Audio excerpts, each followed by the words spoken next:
Joining us now, I'm delighted he's with us. A man who is described, by the way, as the outsider who has become Trump's man inside the Senate. I like that. You know who he looks like, by the way, in this picture? He looks like Brian Mulroney from the side, the old Prime Minister of Canada. Has anyone ever told you that, Senator Perdue? Senator David Perdue from Georgia, my friends. Hi, Senator Perdue. How are you?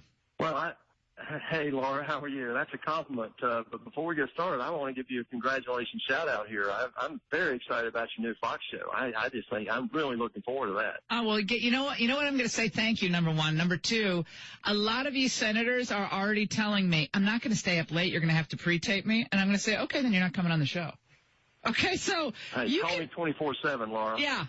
Okay. I mean, if you're Trump's man inside the Senate, then you got to roll with me at 10 o'clock at night. You can't. That doesn't sound good. You got it.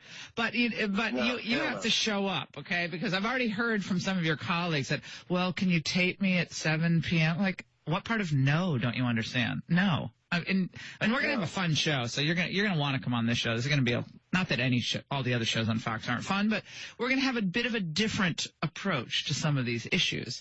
And do you cook, by the way? Because we're gonna have a cooking segment every night too. Do you cook? No, I'll be with you, but I'll eat it, but I can't cook it. I'm just kidding about the cooking. At least not right away. They won't. Apparently, we won't get a stove right away, but I'm working on that. Yeah. Senator Perdue, let's talk about where we are here. First, your comment on the president's speech before we get into the Obamacare repeal effort, and then we're going to, of course, talk about the border wall and the RAISE Act. But what's your reaction to the caterwauling we're hearing from the media and political elites about Trump's use of the word sovereignty, which apparently they're just terrified of? Anytime I hear Democrats caterwauling, I know our president has struck a nerve. And I'm so excited today, Laura.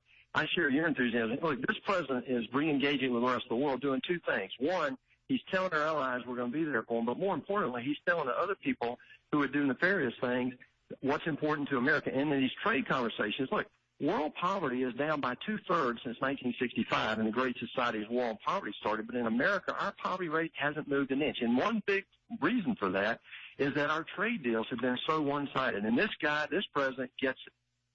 Well, and I think that, again, we're finding out a lot more about how Donald Trump's stance on trade with his terrific U.S. Trade Representative, Bob Lighthizer, and Wilbur Ross, just their new approach to NAFTA and how they're working on the rewrite of NAFTA. They're now aggressively pursuing intellectual property theft from not just China, but other countries in the Korea Free Trade Deal.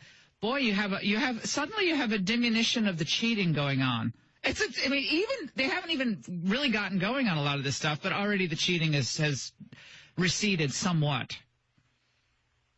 Well, I've lived in Asia. I've lived in Europe. I've dealt with these archaic trade rules all my career. So many of these rules, as you said earlier, are unenforceable. They're vague.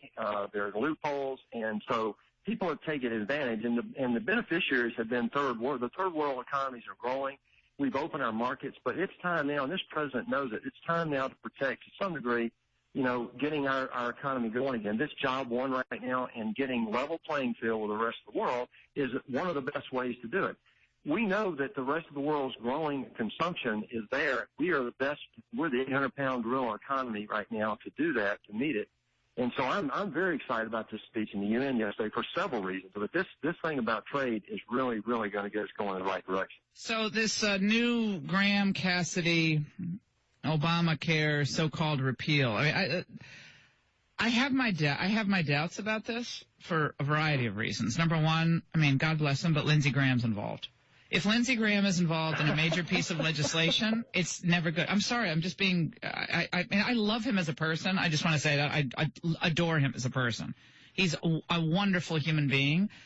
However, I think usually Lindsey takes us down a garden path in a variety of ways. And I'm very concerned about what I'm hearing from fiscal conservatives about this, and also those who truly advocate a repeal of Obamacare, which they say this is not. This is a major block grant to the states, but that it's not a true repeal of Obamacare, which is what you guys voted on so many times.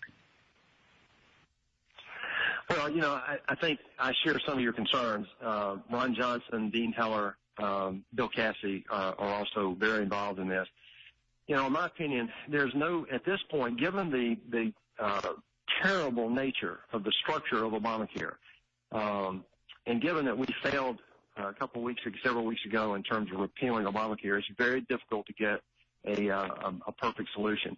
I'm afraid that this deal is the only thing standing between us and a single payer, and that's a real concern. So there's a question about trying to get what we want, and that's a full repeal and replace, which Republicans have been saying for 7 years they would do. And honestly, in the Senate failed doing that. And three chairmen, and I want everybody to know this, three chairmen of the Republican caucus voted against what leadership said we needed to do, and that's repeal and replace Obamacare.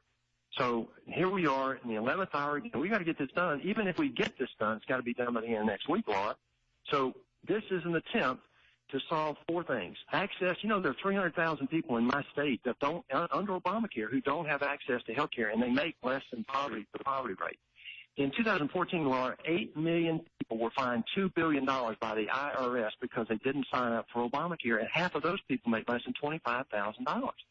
We were supposed to find a way to make Medicaid sustainable. Today, under Obamacare, it's an uncapped entitlement that we cannot afford. There's no way we're going to be able to afford that going down the road. Here's one of the criticisms that is being leveled, and one of the many criticisms being leveled at the Graham Cassidy. 14 of 15 of the states that would stand to gain from these block grants of money are run by Republicans, so they're red states. And Democratic, powerhouses like California, New York, Massachusetts would lose billions of dollars. And apparently Graham and Cassidy have both talked that up to conservatives, according to the Washington Post today. So they're selling that to conservatives as like, we're going to stick it to California, we're going to stick it to New York. But it's just, to me, that's a big, that kind of seems like a big vulnerability to me. It's like, okay, we're getting all these red states are going to benefit. Yeah. And how long is that, how long is that block grant? How long is that going to really help the states? They're capped at the amount of money they can get, regardless of the cost of health, health services. So the cap will also be exceeded, it seems, pretty quickly.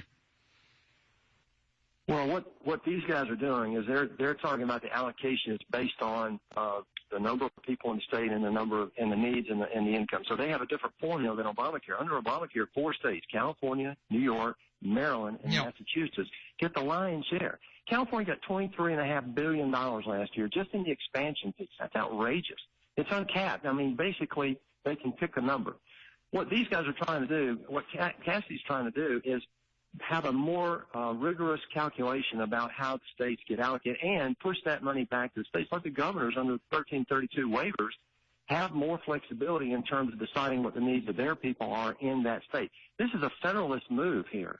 In many regards. I understand there's going to be criticism with any one of these solutions. Given that we started with Obamacare, any one of these solutions, given that you can't repeal 100% of it under the rules of the Senate today, because you're never going to get a Democrat to vote for that, this looks like about as good a deal as we're going to get, short of having a debate with Bernie Sanders and Elizabeth Warren on a single-payer health care system. Let's move to the wall and the RAISE Act. Obviously, you and Tom Cotton, phenomenal. We love the RAISE Act.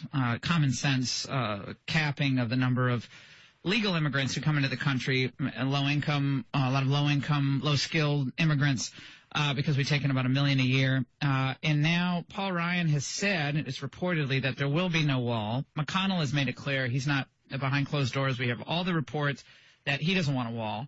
And yet this is Donald Trump's, one of his top campaign promises. What has to happen for any type of amnesty to be agreed to 800,000 people whose average age now is 23, many of them descending upon Nancy Pelosi in a not-so-polite manner the other day? What has to be part of any amnesty in your view? Well, you've got to stop the chain migration. I mean, my goodness, the wall has got to be there. We're going to find a way. I'm in the Senate right now fighting every day to find the funding to do that. This is a precept that got this president elected. We're not going to stop fighting for that. It's a national security issue. We all know that. You and I have talked about that several times. But what we've got to do on any DACA fix has got to include a RAISE solution. And what RAISE does is move us to a proven immigration system based on merit. It's a merit-based system, just like Canada's and Australia. They've had this for decades. And let me tell you something. They are attracting the best and brightest of the world, young workers, STEM workers, and we're falling behind in that regard. Today's system is just broken. As you know, you talked about this repeatedly on your program.